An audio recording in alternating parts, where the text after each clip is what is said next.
GST तब लगता है जब सप्लाई होता है। अच्छा, अब सप्लाई क्या होता है, किसे हम सप्लाई कहेंगे, वही 8 पॉइंट्स। तो सबसे पहला पॉइंट आपको नॉर्मली ये लगेगा कि जब सेल होता है, मतलब जब मैंने कोई गुड्स को बेचा, मैंने कोई सर्विसेज प्रोवाइड करी, उसे हम sale of services, sale of goods बोलते हैं, तो उसे हम सप्लाई कहते हैं, supply of goods, supply of service. Answer is yes, वो राइट है। मतलब मैंने अगर ये रिमोट बेच दिया, रिमोट बेचा गुड्स और सर्विसेज, ये मेरा गुड्स है, मैंने इसको बेचा, मेरे को जीएसटी, इसे सप्लाई माना जाएगा, और क्योंकि इसे सप्लाई माना जाएगा तो इसमें जीएसटी भी आएगा।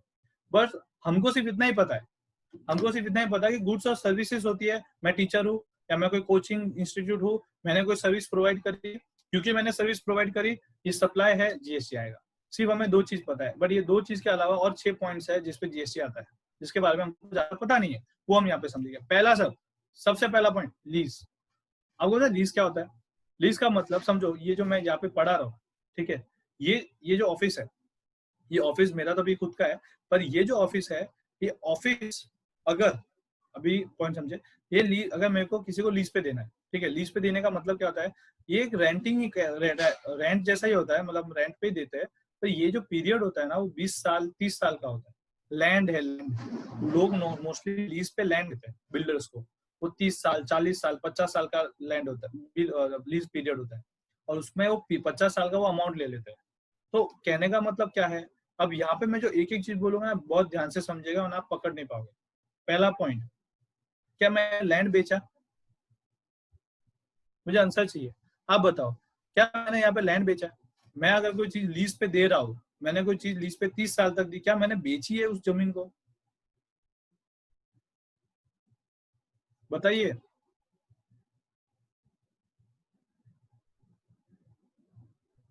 नो। Okay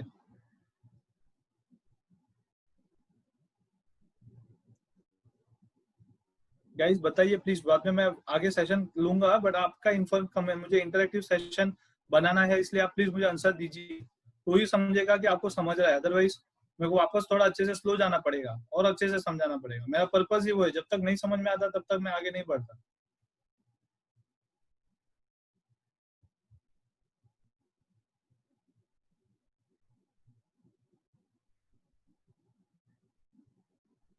okay. नो। अच्छा, प्राइवेटली मैसेज कर रहे हो, ओके ठीक है। देखो आंसर, आप टेंशन मत लीजिए, आपका आंसर कोई ऐसा जरूरी नहीं है, यहाँ पे सब सीखने आए, तो आपको सबको आंसर दीजिए, आप आंसर दोगे तो ही सबको समझेगा, या लोगों के डाउट्स क्लियर होते हैं। सो मेरा आपसे ये क्वेश्चन था कि क्या लीज सेल है? Answer is no, lease sale नहीं है। आप समझिए चीज को, लीज क्या है? लीज हम 30 साल के लिए देते हैं। क्या मैंने ओनरशिप उस जो जो बंदा है जिसको मैंने सेल, जो लैंड बेचा, लीज पे दिया है 30 साल 20 साल के लिए, क्या उस 20 साल 30 साल के जो मैंने लैंड दिया, क्या वो सेल माना जाता है? क्या मैंने ओनरशिप ट्रांसफर किया है? आंसर इज नो, मैंने ओनरशिप ट्रांसफर नहीं किया, मैंने सिर्फ उसको लीज पे दिया। तो क्योंकि मैंने सर्विस कौन सी दी? मैंने सर्विस दी लीजिंग सर्विस। क्या दी मैंने? Leasing service. फिर वो भले लैंड की हो, फिर भले वो बिल्डिंग की हो, किसी भी चीज की हो, तो उस पर भी जीएसटी आएगा, क्योंकि उससे सप्लाई माना जाता है। समझा? मतलब अगर मैं कोई भी चीज, अगर मैं लीजिंग सर्विस दे रहा हूँ और ये लीजिंग सर्विस मैंने दी है, तो इसे हम क्या बोलेंगे? हम इसे बोलेंगे सप्लाई। तो ये हुआ एक पॉइंट। सेकेंड, रेंटल चीज, रेंटल। आपने अगर, कोई भी आपका शॉप है, आपने आपका शॉप रेंट पे दे दिया, अब आपने यहाँ पे क्या सर्विस दी है? आपने रेंटिंग सर्विस दी है। आपने क्या दिया है? Renting service. आपने आपका शॉप रेंट पे किसको दिया है? ये सर्विस आपने दी है, इसे सप्लाई माना जाएगा और इस पे भी जीएसटी लगेगा। समझ में आ रहा है आपको मैं क्या बोल रहा हूँ? अंडरस्टैंडिंग हो रहा है? कुछ प्रॉब्लम है तो प्लीज आप कमेंट बॉक्स में लिखिए, चैट बॉक्स में लिखिए, तो हमको समझेगा कि यस आपको समझ। Very nice, okay Rajesh ji, thank you.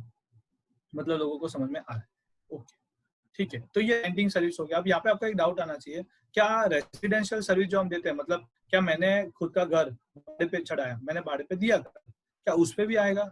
Answer is no, government ने उस पे एग्जेम्पशन दिया है। तो याद रखिएगा कि जब भी अगर आप रेंटिंग सर्विसेज अगर रेसिडेंशियल पर्पज के लिए दे रहे हैं, तो उस पर जीएसटी नहीं है। पर क्या वो सप्लाई है? आंसर इज यस, वो सप्लाई है। समझिए, सप्लाई है इसलिए जीएसटी आता है, जीएसटी आता है इसलिए सप्लाई नहीं है। क्या बोला मैंने? मैंने बोला कि देखो, सप्लाई है इसलिए जीएसटी आता है, मतलब आज की तारीख में रेसिडेंशियल सर्विस आप प्रोवाइड करते हो, आपने आपका घर रेंट पे दिया है, तो उसे सप्लाई माना जाएगा। अब उस पर जीएसटी लगेगा नहीं लगेगा वो सेकंड पॉइंट है, पर जीएसटी के अंदर सप्लाई क्या होता है उसके अंदर इसको कवर किया है, तो ये चीज याद रखना।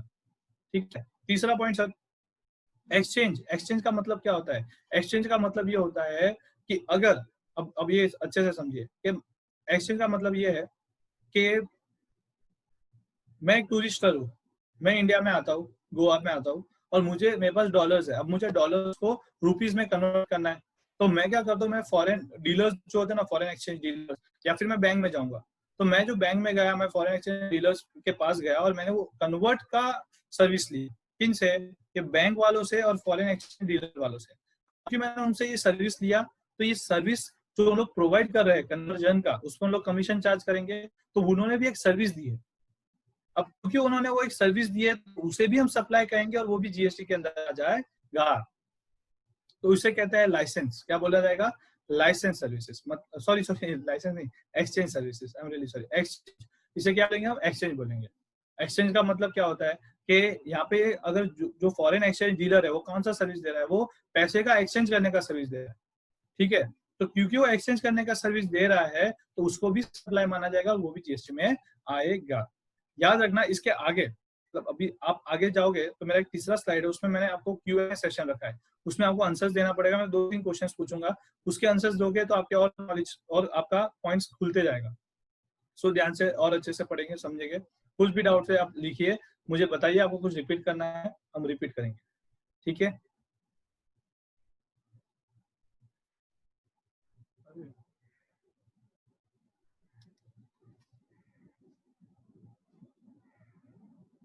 फिर हम बात करेंगे सेल की। ठीक है, तो ये हो गया लाइसेंस के बारे में हमने बात किया। ठीक है, अभी हम बात करेंगे सेल की। तो सेल का मतलब क्या होता है? तो सेल का मतलब होता है transfer of ownership of goods. Transfer of ownership of goods का मतलब क्या? मतलब मैंने अगर कोई माल बेचा, मैंने अगर कोई सेल किया, तो उसे हम ट्रांसफर ऑफ ओनरशिप बोलेंगे। ठीक है, तो लाइसेंस का मतलब आपने समझ लिया। अब तीसरा, अब मेरा ये 1 2 3 4, अब चौथा पॉइंट में बोल रहा हूँ कि सेल। सेल का मतलब बेसिकली सबको पता है। अब लाइसेंस के बारे में बात करेंगे, बहुत इंपॉर्टेंट पॉइंट है, ध्यान से समझिएगा। लाइसेंस का मतलब क्या होता है? तो समझिए कि मैंने, अब मैं जो बोल रहा हूँ एग्जाम्पल भी बहुत ट्रिकी है, ध्यान देना। ये ट्रिकी इसलिए लिया है ताकि आपको कॉन्सेप्ट पूरा क्लियर हो। अभी मेरे को है ना गाड़ी का लाइसेंस चाहिए, मैं ड्राइविंग लाइसेंस चाहिए मेरे को। अब ड्राइविंग लाइसेंस देने वाला कौन है? ट्रैफिक पुलिस, ट्रैफिक के जो ऑर्गेनाइजेशन है, जो गवर्नमेंट की ऑर्गेनाइजेशन है, जो ट्रैफिक का ये संभालते हैं। ठीक है, मैं वहां पे गया, मैंने उनको 5000 रुपीज दिए, मतलब रिश्वत नहीं फीस। तो मैंने उनको फीस दी और उन्होंने मेरे को लाइसेंस दिया। क्वेश्चन यहाँ पे आता है, उन्होंने क्या दिया? लाइसेंस दिया। कितने साल का? कितने भी साल का, 1 2 3 साल 4 साल का, और वो रिन्यू होता है। अब यहाँ पे किसने सर्विस किसको दी है? ट्रैफिक पुलिस वाले ने, या ट्रैफिक ऑर्गेनाइजेशन जो है गवर्नमेंट, उन्होंने आपको सर्विस दी है लाइसेंस प्रोवाइड करने की, और आपने उनको पैसा दिया, कंसिडरेशन दिया, अमाउंट दिया। तो लाइसेंस, क्योंकि उन्होंने वो सर्विस दी है, तो उसे भी सप्लाई करेंगे और उसे भी जीएसटी के अंदर इंक्लूड किया जाएगा। सो ये समझा, ये लाइसेंस का मीनिंग होता है। उसके बाद हम बात करेंगे बार्टर की। बार्टर का मतलब क्या होता है? मतलब आज की तारीख में एक एग्जांपल लेते हैं कि मैं बॉटल मैन्युफैक्चरर हूँ, अपना फेवरेट एग्जांपल, बॉटल मैन्युफैक्चरर हूँ, मैं बॉटल्स बनाता हूँ। अब मैं क्या करता हूँ, मैं एक मोबाइल डीलर के पास में मोबाइल डीलर को बॉटल्स बेचता हूँ। वो मुझे क्या बोलता है कि काम कर, तू मुझे बॉटल्स बेच, उतने अमाउंट का मैं तेरे को मोबाइल दूंगा। अब यहाँ पे 2 ट्रांजेक्शन हो रहे हैं। पहला ट्रांजेक्शन में मोबाइल्स बेच रहा, बॉटल्स बेच रहा हूँ, और सेकंड ट्रांजेक्शन ये है, क्या बोला मैंने, वापस बोलता हूँ, मैंने यहाँ पे बॉटल्स बेची है और सेकंड वाला मोबाइल ले रहा है, मोबाइल दे रहा है। तो यहाँ पे 2 ट्रांजेक्शन हो रहे हैं। क्या यहाँ पे पैसा ट्रांसफर हुआ? Answer is no. यहाँ पे कंसिडरेशन नहीं हुआ है, यहाँ पे सिर्फ और सिर्फ ऑब्जेक्ट्स एक्सचेंज हो रहे हैं। अब क्योंकि ऑब्जेक्ट्स एक्सचेंज हो रहे हैं, तो इसका मतलब ये है कि इसे भी सप्लाई माना जाएगा, क्योंकि यहाँ पे सप्लाई हुआ है, यहाँ पे बॉटल्स बेची जा रही है। यहाँ पे बॉटल्स मैंने बेची है, एक पॉइंट। दूसरा, मैंने मोबाइल खरीदा है, तो सामने वाला भी बेच रहा है। तो ये दोनों चीज में क्या हो जाएगा? ये दोनों चीज में सप्लाई उसे माना जाएगा। उसके बाद एक आता है लास्ट पॉइंट, जिसको बोलते हैं हम डिस्पोजल। ये डिस्पोजल क्या होता है? तो डिस्पोजल का मतलब ये होता है कि आप मान लीजिए, अभी तक आपको सब समझ में आ रहा है लोगों को? कुछ प्रॉब्लम है तो प्लीज बताइए।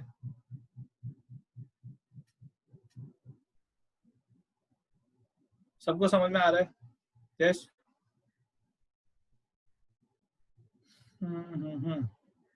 All good, okay okay sir. अभी अपन और एक चीज समझेंगे, एक मिनट, ओके।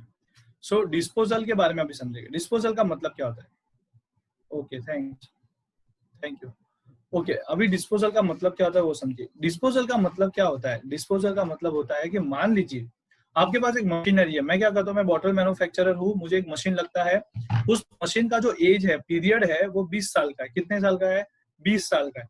अब क्योंकि वो 20 साल का पीरियड है सर, क्या है, मैं आपको बोलता हूँ 20 साल का पीरियड था मशीन, मैंने मशीन बाय किया, वो 20 साल तक चलने वाला। अब वो मशीन 30 साल तक चला, कितना चला, 30 साल तक। तो अभी ऑब्वियसली बात है कि वो तीसरे 30th ईयर पे आएगा, 30th ईयर पे आएगा, 30वें साल में आएगा, तो स्क्रैप हो गया होगा।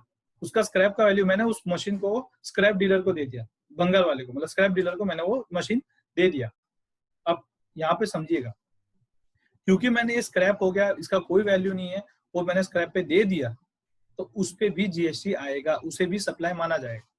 तो हम जब कोई चीज डिस्पोज करते हैं, अब यहाँ पे क्या मैंने सेल किया, आंसर इज नो, मैंने कोई सेल नहीं किया है, यहाँ पे मैंने कोई सेल नहीं किया, इसलिए इसको हम बोलेंगे डिस्पोजल, मतलब डिस्पोज किया, सेल नहीं किया। मैंने, मेरा मशीन 20 साल चलने वाला था, मैं 20वें साल में बेच नहीं रहा हूँ, 30 साल तक चला, तो मशीन पूरा खराब हो गया, मैं उसको बंगाल वाले को, स्क्रैप डीलर को दे रहा हूँ, तो उस पर भी मेरे को जो भी अमाउंट आया ना, उस पर भी मेरे को जीएसटी पे करना पड़ेगा, मतलब सप्लाई आएगा, उसे सप्लाई बोलेंगे। सो हमने यहाँ पे ये जो 8 पॉइंट्स आपके सामने रखे हैं, इससे हमारा माइंड में ये क्लियर हुआ, ओपन माइंड हो गया, माइंड ओपन हो गया, और ये हमने देखा कि सप्लाई का मतलब सिर्फ ये नहीं होता कि गुड्स और सर्विस सप्लाई किया जीएसटी लगता है, आंसर इज नो। उससे और 6 पॉइंट्स है, जब हम लीजिंग पे सर्विस देते हैं तब भी जीएसटी आता है, तब भी सप्लाई, उसको सप्लाई मानेंगे। जब हम एक्सचेंज, जब फॉरेन एक्सचेंज डीलर्स होते हैं, जब foreign exchange, disposal is not sale sir, yes obviously disposal is not sale. Rajesh ji पूछ रहे हैं, राजेश जी बोल रहे हैं कि डिस्पोजल इज नॉट सेल, यही तो मैं बोल रहा हूँ, डिस्पोजल सेल नहीं है, पर तो भी जीएसटी लगेगा, क्योंकि देखिए सेल एक पॉइंट है, डिस्पोजल एक पॉइंट है, ये दोनों अलग अलग है, और ये दोनों को जीएसटी के अंदर सप्लाई माना गया है। सो ऐसा नहीं है कि सिर्फ सेल है उसको जीएसटी लगेगा, ऐसा नहीं है, यही तो पॉइंट है इस स्लाइड का समझाने का, कि डिस्पोजल है उसे भी हम जीएसटी बोले, उस पर भी जीएसटी आएगा। क्यों, क्योंकि जितना डिस्पोजल सप्लाई है उतना सेल भी सप्लाई है, और जितना लीज सप्लाई है उतना एक्सचेंज भी सप्लाई है, उतना लाइसेंस भी सप्लाई है, और जो जो सप्लाई होता है वो जीएसटी के कवरेज में आ जाता है। यस सर, सेल नहीं है तो भी जीएसटी, आप डिस्पोज कर रहे हो तो भी जीएसटी लगेगा। क्यों, ऐसा क्यों सर, ऐसा क्यों, बिकॉज हम सप्लाई पढ़ रहे हैं, और सप्लाई अंडर जीएसटी पढ़ रहे हैं। अब सप्लाई अंडर जीएसटी पढ़ रहे हैं, तो सप्लाई के अंदर डेफिनेशन में गवर्नमेंट ने ये सारी चीजें कवर की है, अब क्योंकि ये की है तो इसके लिए उस पर जीएसटी आएगा। गवर्नमेंट स्पेसिफिकली बाद में एक नोटिफिकेशन दे सकती है, देती है, बाद में बताती है कि इसमें से कौन सा चीज एग्जाम्प्ट है, क्या है, पर अभी के लिए आप इतना मान लीजिए कि यस आता है, हम हमारे क्लाइंट को भरवाते हैं, डिस्पोजल है तो आता है, जो भी अमाउंट है, ऐसा है कि आपको अगर 100 रुपया भी आया ना, तो 100 रुपये भी जीएसटी भरना चाहिए, ऐसा प्रोविजन है। सो हमने यहाँ पे ये 8 पॉइंट्स पढ़े, अभी हम एक और एक चीज अच्छी पॉइंट पढ़ेंगे कि सप्लाई ट्रिगर कब होता है, मतलब सप्लाई कब ट्रिगर, मैं कब बोलूँ कि ये चीज सप्लाई है, नहीं। तो यहाँ पे 2 एलिमेंट्स है, बहुत अच्छे से समझिए, इंपॉर्टेंट है, अच्छे से समझिए मैं क्या बोल रहा हूँ। मैं बोल रहा हूँ सप्लाई के 2 एलिमेंट्स है, मतलब कोई भी चीज को बोलना, कोई भी चीज को सप्लाई कंसीडर करना है, तो आप ये खुद को 2 क्वेश्चन पूछिए। पहला, क्या आपने जो सप्लाई किया उसका आपको कंसिडरेशन मिला, कंसिडरेशन का मतलब क्या होता है, क्या आपको उसका पैसा मिला, क्या आपको उसमें कुछ कुछ मिला, पैसा मिला, इन कैश मिला, इन टाइम मिला, कुछ मिला, कंसिडरेशन मिला, जो आपने सप्लाई कुछ किया, सप्लाई किया, उसका कंसिडरेशन मिला, पहला पॉइंट। सेकेंड, जो आपने सप्लाई किया है, क्या वो in course of furtherance of business है, in course of furtherance of business का मतलब क्या आपने वो बिजनेस के लिए किया। मैंने आपको क्या बोला, मैंने आपको बोला आपको 2 चीज पूछनी है खुद को सप्लाई के लिए। पहला, कि क्या आपने जो सप्लाई किया वो कंसिडरेशन के लिए था, आपने चैरिटी नहीं किया, आपने फ्री चीज नहीं की, क्या आपको कंसिडरेशन मिला उसका, पहला पॉइंट ये आप खुद को पूछिए। अच्छा, सप्लाई किया, अच्छा मुझे क्या कंसिडरेशन मिला, हाँ या ना। सेकेंड, क्या जो मैंने सप्लाई किया, क्या पर्सनल पर्पस के लिए किया है कि बिजनेस पर्पस के लिए किया।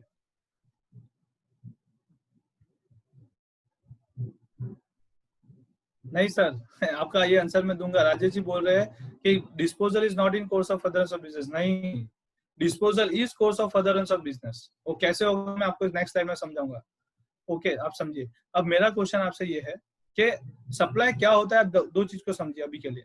दो एलिमेंट है, दो एलिमेंट हमेशा खुद को क्वेश्चन पूछिए। पहला, क्या सप्लाई कंसिडरेशन के लिए मैंने किया है, आंसर इज यस। सेकंड, क्या मैंने फर्दर कोर्स ऑफ बिजनेस के लिए किया, क्या मैंने बिजनेस के लिए किया है, आंसर इज यस। तो दोनों चीज ऐड हो गई, यस यस हुआ तो वो सप्लाई माना जाएगा। अगर दोनों में से एक यस हुआ एक नो हुआ तो सप्लाई नहीं मानेंगे, जीएसटी का एम्बिट में नहीं आता है। और अगर दोनों यस आ रहा है तो ही हम सप्लाई में मानेंगे। तो अभी मैं आपको ये जो नेक्स्ट स्लाइड, ये पहला स्लाइड था, उसमें अपन समझते हैं, ठीक है। पहला पॉइंट मैंने आपको बताया सेल। आपने सेल बेच, गुड्स और सर्विसेज सेल किया। अब पहला, क्या मैंने जो सर्विस सेल की है, क्या मैंने रिमोट बेचा, बॉटल बेचा, कोई भी मैंने जो गुड्स बेचा है, क्या मैंने उस पर मुझे पैसा मिला होगा, आंसर इज यस। कंसिडरेशन मुझे मिलता है, मैं अगर कोई माल बेचता हूँ मुझे पैसा मिलता है, तो वो हुआ एक पहला पॉइंट। सेकंड पॉइंट आपका ये है, एक course in the second point ये है, क्या वो course of furtherance of business का था, आंसर इज यस। मैंने वो जो माल बेचा है वो पर्सनल पर्पस के लिए नहीं बेचा है, मैंने बिजनेस के पर्पस से बेचा है। अब क्योंकि मैंने बिजनेस पर्पस से बेचा है तो वो भी आंसर आएगा यस, और क्योंकि दोनों यस है तो वो अप्लाई है। अब और एक चीज समझिएगा यहाँ पे, क्या मैं, चलो राजेश, मैं इनका एग्जांपल लेता हूँ। इन्होंने बोला disposal course of furtherance of business में नहीं आता। मैं आपको बोलता हूँ course of furtherance of business में आता है। कैसे? डिस्पोजल भी course of furtherance of business में आता है। एग्जांपल बताता हूँ। आपने आपने वो आपने जो डिस्पोज किया, क्या आपने वो डिस्पोज आपके पर्सनल पर्पस के लिए किया? मतलब आपके यहाँ पे जो मशीनरी था, आपने वो मशीनरी यूज किसके लिए किया था? आपने बिजनेस के लिए यूज किया था। तो आप ये मत समझिए कि सिर्फ और सिर्फ मैं बॉटल मैन्युफैक्चरर हूँ, तो मैंने बॉटल बेचा तो उसे ही सप्लाई माना जाएगा, आंसर इज नो। आपने अगर एसी भी बेचा होगा ना, समझ रहे हो, मतलब मेरा बिजनेस है, मेरे बिजनेस में मैंने एसी लाया, ठीक है, एसी लाया और एसी खराब हो गया, तो और एसी मैंने 5 साल तक यूज किया और वो स्क्रैप हो गया, अब मैं वो एसी को भी बेचूंगा तो भी जीएसटी लगेगा। क्यों लगेगा? आपने एसी का किस पर्पस के लिए लाया था? आपने एसी लाया था आपके बिजनेस के पर्पस के लिए, आपने पर्सनल पर्पस के लिए नहीं लाया था। इस एसी से आपने, ये एक एसी आपका इनपुट सर्विस है। ये एसी आज की तारीख में यहाँ पे जो एसी लगा है, मेरे यहाँ पे आपको दिखाई नहीं दे रहा होगा, बट यहाँ पे जो एसी लगा है, ये एसी मेरे को क्या काम कर रहा है? ये मेरे को इनपुट सर्विसेज कर रहा है। मैं एक सर्विस ले रहा हूँ ताकि मैं एक सर्विस दे सकूं। आपने जो मशीन का सर्विस मेरे से ली, आपने जो मशीन लाया 20 साल तक रखा 20 साल तक रखा, वो 20 साल तक आपने क्या किया, पर्पस के लिए किया? वो आपको उससे इनपुट सर्विस मिला ना, आपने उस मशीन से बहुत सारे प्रोडक्शन बनाए, प्रोडक्ट किए बनाए, तो उसने आपको बिजनेस के लिए वो प्रोडक्शन बना के दिए, और आपने वही प्रोडक्शन करके आपने वो आगे उसको सेल किया है। तो क्योंकि आपने उसको बिजनेस पर्पस के लिए यूज किया है, इसके लिए यहाँ पे जीएसटी आता है। तो पहला क्वेश्चन, क्या मैंने मशीन बेचा, वो कंसिडरेशन के लिए बेचा था, आंसर इज यस। वो इन कोर्स ऑफ, वो कंसिडरेशन के लिए बेचा था, आपको स्क्रैप डीलर से पैसा मिला है। सेकंड, क्या वो बिजनेस के में पर्पस के लिए था, आंसर इज यस। वो business, in course of business था। वहां पे ऐसा वर्ड नहीं लिखा कि for business, it is in course of business. Course of is a very big term. Course of, in course of, यहाँ पे देखिए ना, यहाँ पे वर्ड क्या लिखा है, in course of. In course of बहुत बड़ा वर्ड है। कोर्स ऑफ मतलब वो बिजनेस की सहायता के लिए, बिजनेस के अंदर। तो राजेश जी, आपका डाउट सॉल्व हुआ कि नहीं?